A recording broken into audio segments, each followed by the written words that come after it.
Olá, tudo bem? Bom, na última aula a gente deu uma passada pelos primeiros conceitos, né, ligados à harmonia, questões de acordes, a sua origem tomando como base a escala, né, da tonalidade a qual ele pertence, né, algumas classificações, maior, menor, com sétima. Enfim, a gente deu uma pequena revisão nessa parte ligada aos acordes, ou seja, aquela identidade que traz a harmonia intrínseca em si mesmo, ou seja, notas consecutivas. E hoje, ainda terminando essa parte de acorde, eu quero tratar com vocês outro quesito ligado ao acorde que é muito importante o entendimento, que é a questão da inversão de acordes. Nós apresentamos o acorde dentro da escala, harmonizando os graus diversos da escala como acordes, né, no estado fundamental. O que é estado fundamental? São acordes onde a fundamental, ou seja, a nota que dá nome a ele, está no baixo, ela é a nota mais grave. Mas durante a nossa instrumentação, nosso arranjo, nossa criação, a gente pode colocar como nota mais grave uma outra nota do acorde que não seja a fundamental. A isso nós chamamos de inversão. Né? Vamos dar um exemplo aqui. Ó. Eu tenho um acorde, por exemplo, de Dó maior. Então eu tenho aqui um acorde de Dó maior e, se vocês olharem bem, a nota mais grave está na clave de Fá, é o Dó, ou seja, a fundamental. Ou seja, a partir de agora, gente, o que conta como inversão é a nota que está na clave de Fá, a nota mais grave, tá? Porque às vezes quando a gente está aprendendo inversão, a gente aprende só dentro da clave de Sol e fica aquela impressão que se lá em cima estiver invertido, ele estaria invertido. Não, ele vai estar invertido quando a nota real mais grave estiver diferente. No caso aqui nós temos a fundamental no baixo, mas se eu fizer isso aqui, ó, eu jogar, por exemplo, a terça no baixo, aí eu já tenho uma inversão, ou seja, eu tenho a primeira inversão. A posição fundamental é com a fundamental no baixo. A primeira inversão, a terça está no baixo. Agora, lá em cima não importa. A disposição que eu vou colocar lá em cima, ela independe. Eu posso aqui em cima fazer qualquer tipo de jogada. Eu posso fazer isso, tá certo? Posso fazer isso. Posso fazer isso. Isso não vem o caso. Desde que no baixo eu tenha a terça. Aí eu estarei utilizando a primeira inversão. Mas também eu posso, ao invés de ter isso aqui, ter no baixo, por exemplo, a quinta do acorde. Ou seja, para você saber se o acorde está em posição invertida ou não, você tem que olhar aqui para a clave de Fá, nessa redução que eu estou com ela, para entender. Aqui em cima não tem problema, qualquer nota, qualquer disposição dessas notas, seja posição aberta, fechada, que nós vamos aprender daqui a pouco, não faz diferença. O importante é que o baixo, a nota mais grave que vai ser ouvida, ela sim que conta para classificar o acorde como estando ou não invertido. É claro que você deve estar se perguntando, mas em que momentos que eu posso lançar mão de uma inversão, né? Quando eu posso inverter um acorde? Bom, nós vamos aprender isso com mais particularidades quando a gente estiver aprendendo encadeamentos de acordes. Por enquanto, eu vou passar apenas a informação rasa para que vocês tenham uma noção. O estado fundamental você pode usar o tempo todo, isso aí não tem regra para ele. Qualquer momento o estado fundamental ele é aceito e é correto, não tem problema. Assim como a primeira inversão. Você não tem que ter regra específica para apresentar o acorde na primeira inversão. Qualquer acorde, em qualquer lugar da música, ele pode ser apresentado na primeira inversão. A gente evita inverter o acorde no primeiro acorde e no último para terminar a música. Porque aí a fundamental no baixo ela vai dar mais firmeza naquela função de tônica.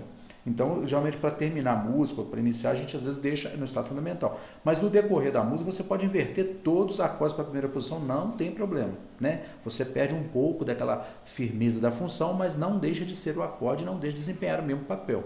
Agora, já a segunda inversão, com a quinta no baixo, aí nós vamos ter algumas particularidades que eu vou explicar lá em encadeamento, aí que vocês vão entender melhor. Tá ok? Por hora, uma coisa que eu preciso falar também para vocês é o seguinte, o acorde ele pode ser apresentado, como eu fiz uma referência um pouquinho atrás, aí, ele pode ser apresentado na sua posição fechada ou posição aberta. Como é que eu faço para criar essas posições? Bom, vamos supor que eu tenho aqui, vou continuar com Dó, né, mais prático. Vamos colocar aqui, eu tenho aqui um acorde de Dó maior, né? Então, aqui ele está na posição fechada. O que é posição fechada? Você olha para as vozes superiores. O único lugar que pode ter espaço é entre a terceira e o baixo. Como aqui eu estou trabalhando com acordes de 4 sons, entre o baixo e a voz logo acima dele não tem problema não, é tranquilo, pode ter qualquer intervalo. Mas lá nas vozes superiores, que é aquelas 3 vozes que tornam as vozes lá em cima, repare que não existe espaço entre elas, ou seja, a próxima nota do acorde está logo abaixo, a próxima está logo abaixo, ou seja, o acorde está numa posição fechada. Como é que eu faço para colocar esse mesmo acorde na posição aberta? Bom, eu vou aqui nessa segunda nota e faço isso. Jogo ela uma oitava acima. É o que a gente chama de drop 2, ou seja, cair a segunda voz para a oitava inferior. Aí eu vou, olha, reparem bem, agora eu tenho a primeira voz, tem um espaço, uma lacuna de uma nota, aí que eu tenho a próxima nota do acorde. Aí eu tenho outra lacuna e aí que eu tenho a próxima nota. Qualquer acorde de 3, 4, 5 sons, não importa.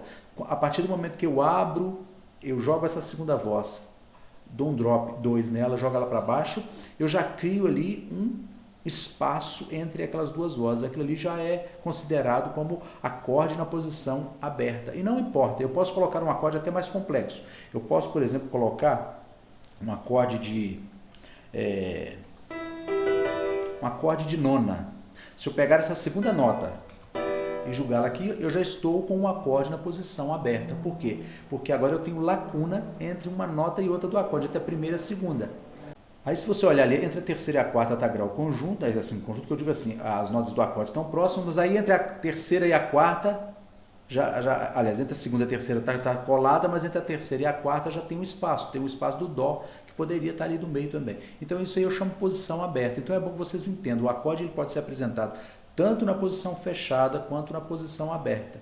O que vai determinar isso? A necessidade. Às vezes eu estou trabalhando numa região mais grave da pauta e eu não tenho muito espaço para colocar muitas notas, é claro que eu vou trabalhar com posições mais fechadas. Mas se eu tenho um espaçamento maior para colocar notas da minha harmonia, aí sim aí eu uso esse recurso da abertura do acorde para criar, primeiro, claro, para você aproveitar todo o espaçamento, e segundo, que você cria uma maior leveza no acorde e uma maior transparência de cada um dos seus sons. Porque quando os sons estão abertos, a gente consegue percebê-los individualmente com mais facilidade.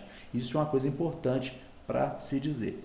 E um outro ponto também que eu quero tratar de acordes é o seguinte, é o que me diz respeito a como é que eu disponho, qual que é a característica principal na hora de você criar um acorde na sua pauta.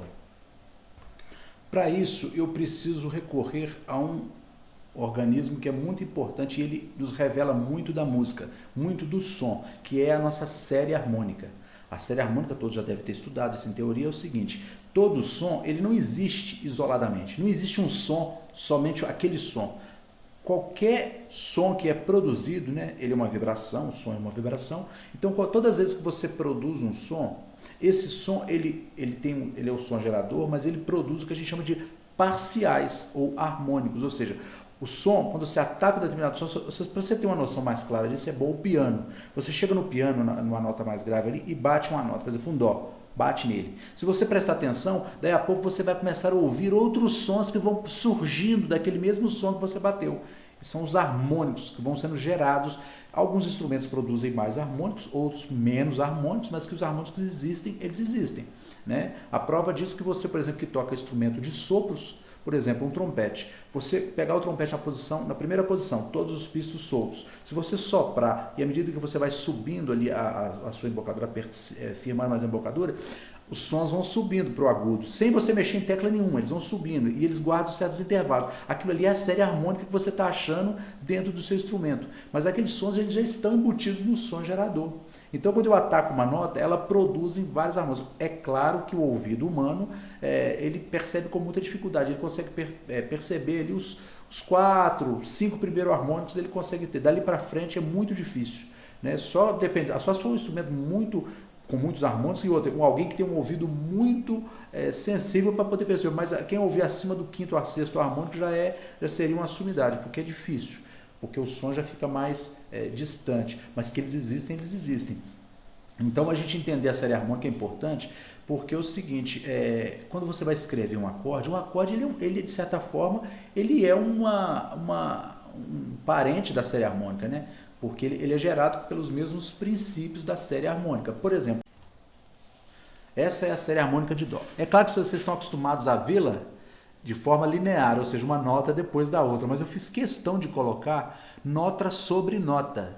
Então aqui vocês estão vendo, por exemplo, se eu batesse esse Dó no piano, todas essas notas seriam produzidas logo depois, em fração de segundos elas iam sendo surgidas. Só que o nosso ouvido ia perceber, quando muito, até aqui talvez, ó, até esse Dó aqui.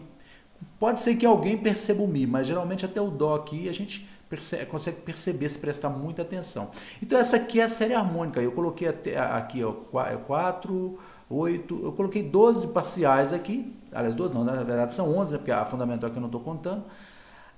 Aqui a gente tem uma visão interessante de algo que a gente vai precisar na estruturação dos acordes, que é o que é? Os espaçamentos. Reparem que os sons nas regiões mais graves, ele é mais aberto.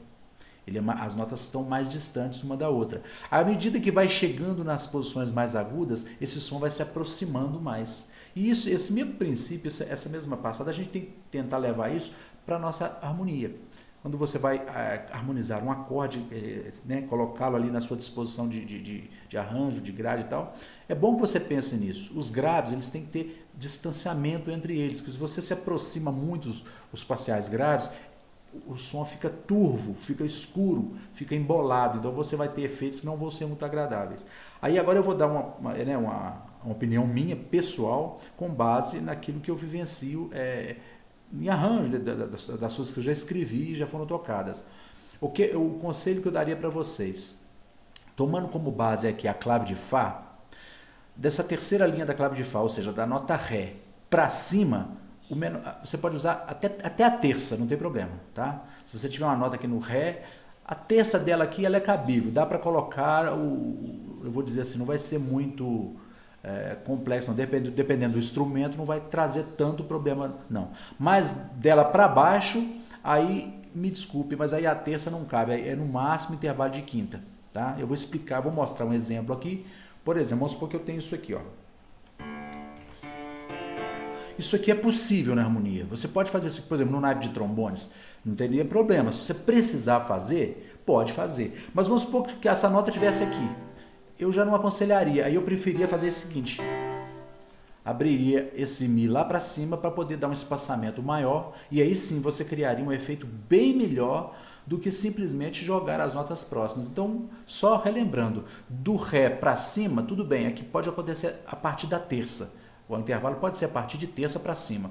Agora, do Ré para baixo, ou seja, do Dó para baixo, é bom que você não utilize mais a terça. Aí você utiliza a quarta, a quinta. Geralmente a gente usa mais a quinta. A quinta, a sexta, tudo que você quiser para cima. Mas aí você já evita o intervalo de terça nessa região. Não é legal. Agora, nas regiões agudas, não. Quando começa a sair fora da pauta lá em cima, você pode fazer até grau conjunto. Não tem problema, né? A gente só evita de colocar, que é também um combinado interessante para a questão sonora, é que entre a primeira e a segunda voz mais aguda não ocorra semitom, sempre seja uma segunda maior. Isso é o que a gente convenciona, mas também não é regra, porque dependendo da situação você pode criar um efeito específico com aquele intervalo de semitom, não tem nada a ver, tá? Então aí fica uma questão de poder de julgamento de quem está escrevendo. Então, só recapitulando, a série harmônica que eu coloquei aqui, que são os parciais que cada som gera. Todas as vezes que você bate uma nota, ela gera vários parciais, e esses parciais, claro que eles não estão todos ouvidos, alguns são ouvidos, outros não. Então, mas ela mostra pra gente como é que deveria ser o nosso pensamento harmônico, ou seja, nas regiões mais graves os acordes têm aberturas maiores, e nas regiões mais agudas os acordes terão aberturas menores. Bom, e por fim, para a gente dar uma fechada, vamos dizer assim, nessa primeira parte sobre acordes, eu quero que nós guardemos em mente, então, os tipos de acordes que a gente aprendeu, que é os que a gente vai usar todo o tempo quando a gente começar a mexer com arranjo. Porque eu volto a dizer, o nosso objetivo todo que com a harmonia que a gente apresenta aqui, não é estudar harmonia para ficar fazendo exercício de harmonia, não, a gente está aqui para fazer arranjo.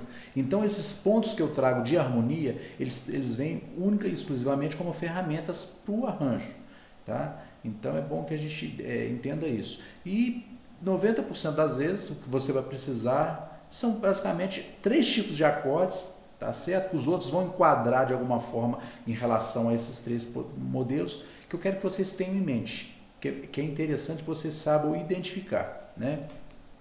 Vamos pensar o seguinte, ó, nós aprendemos sobre acordes maiores, né? Vou cifrar aqui alguma coisa com maior, vamos pegar um Dó com sétima maior. Nós aprendemos sobre acordes menores, vamos pegar aqui um Lá menor com sétima, né? Por enquanto. E nós aprendemos sobre acordes diminutos, mas eu não quero que vocês se preocupem com os acordes diminutos. Por quê? Porque a próxima classificação que eu quero que vocês guardem são os acordes dominantes. Tá certo? Aí você pode me perguntar, mas acorde dominante é acorde maior também? Mas eu não quero que vocês pensem assim.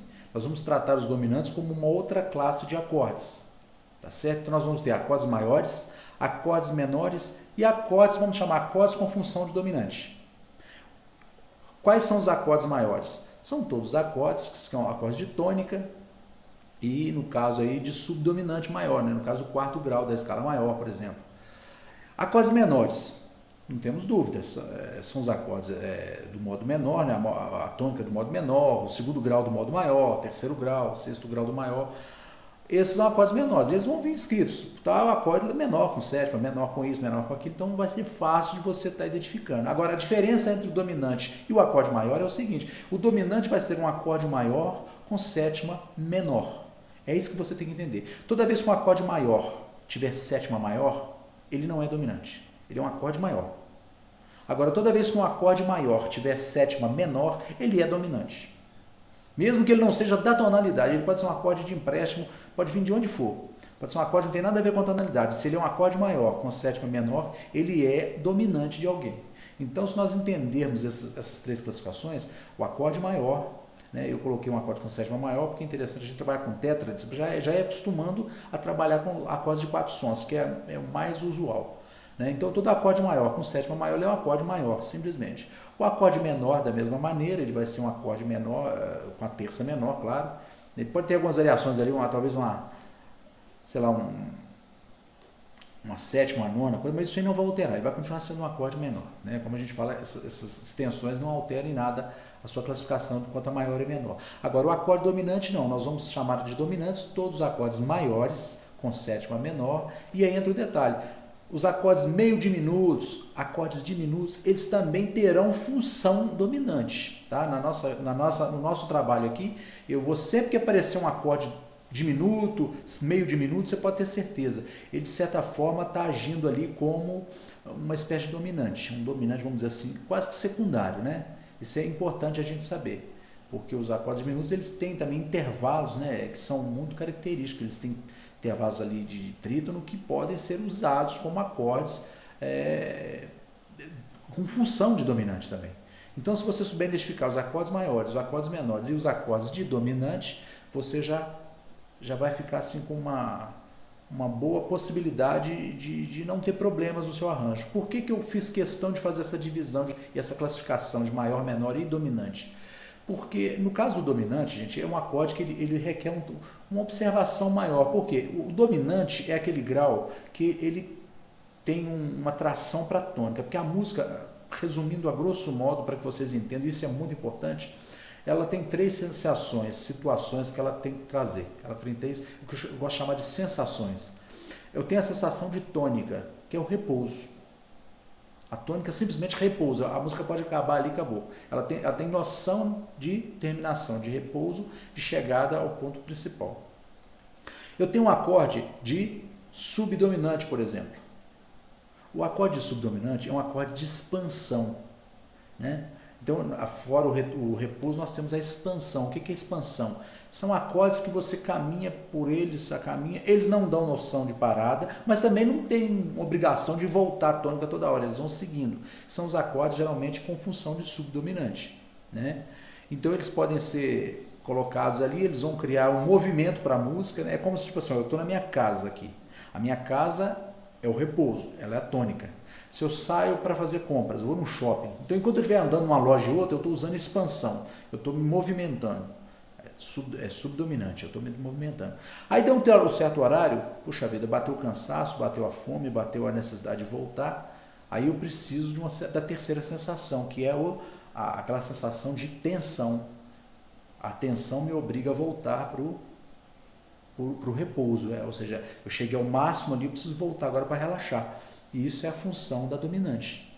Então, eu saio de um repouso, crio movimento, crio tensão para voltar. Isso é a frase musical. A frase musical praticamente ela trabalha dentro desse processo. Ela sai de um repouso, ela cria um movimento de expansão, cria uma tensão para voltar a sensação tônica de novo, a sensação de repouso. Então, por isso que eu quero que vocês entendam. Esses acordes aqui é os que vão mais ou menos balizar essas três sensações. E o dominante, principalmente, ele tem um tratamento especial porque o dominante, por ele ser o acorde que traz a tensão, ele é um acorde de tensão natural, que ele vai sempre chamar para a tônica, não importa qual acorde eu uso como acorde de tensão, mesmo que seja um acorde emprestado de outra tonalidade, de um sub-5, alguma coisa assim, ainda assim eu vou ter que entender que esse acorde ele precisa apresentar as tensões que me chamam para o primeiro grau. Então é o acorde onde eu mais coloco, por exemplo, extensões, nona, 13ª, 11ª aumentada, quinta bemol, ou seja, é um acorde onde há uma preocupação da minha parte em estar sempre enriquecendo ele mais, encher ele com mais tensões para criar tensão na medida que eu preciso, o maior ou menor. Os outros graus não, eu não preciso de tensão no primeiro grau, porque o primeiro grau é um grau que por si só se explica, tanto é que se você pega as extensões, as dissonâncias que a gente coloca num acorde de primeiro grau, são dissonâncias brandas, uma segunda maior, às vezes, uma dissonância que ela está ali, mas ela não cria nenhum tipo de tensão assim que obriga você a fazer algum movimento explorado. Não. Agora, já o trítono do quinto grau, que é o dominante, não, ele te obriga a tentar resolver na tônica. Então, isso é importante você entender. Se você entender esses três acordes, toda vez que você chegar na música, se fizer uma análise na sua partitura, olhou para a sua partitura, está cheio de acorde. Então, você vou separar aqui que é acorde maior, menor e dominante. Faz essa separação, entendeu? Para você já acostumar a identificar esses três acordes. Que foi os acordes que a gente aprendeu. Você acostumar a saber quais são os acordes que estão ali, que são da tonalidade, os que não são. Porque às vezes a gente acha que é só acorde maior que você pega de outra tonalidade. Não, às vezes vem um acorde menor que não é daquele tom. Então você tem que entender que ele está ali, ele é um acorde menor, mas ele está ali por outra situação, mas ele é menor, não deixa de ser um acorde menor. Então isso que eu quero dizer, para fechar esse assunto de acordes, é que nós tenhamos em mente os três tipos de acordes que nós vamos mais trabalhar com eles. Existem outros? Existem um monte. Mas eu preciso mais desses no primeiro momento. Aí, à medida que a gente for evoluindo no nosso processo de orquestração, de arranjo e tal, aí a gente vai elaborando mais a nossa harmonia, aí sim vão surgir outras identidades acórdicas, e aí já é uma outra situação, tá ok? Então, fechando essa parte de acordes, tratamos hoje sobre as aberturas, sobre as inversões, os espaçamentos do acorde, e isso é muito importante na hora da gente estar produzindo a nossa harmonia, nosso acompanhamento, A nossa base harmônica, o sucesso dela depende em grande parte desses processos que eu coloquei agora, das inversões, das aberturas, dos espaçamentos das notas em cada uma das regiões. Isso é muito importante, porque disso depende um bom ou um mau efeito. Às vezes você olha para a harmonia e está tudo certinha, mas por uma questão de um espaçamento mal utilizado, de uma inversão mal colocada, às vezes fica com problema. Então, essa é a minha preocupação. Entendamos, por fim, que essa parte de acorde eu termino, para que a gente possa entrar agora num outro processo, que é a forma de como colocar esses acordes em marcha, Como colocá-los em movimento, um após o outro, como criar essa movimentação na música, que é a movimentação harmônica, a marcha harmônica que a gente chama. Então, eu me dou por encerrado esse processo. Nós tratamos aqui hoje de acorde, as suas aberturas e inversões.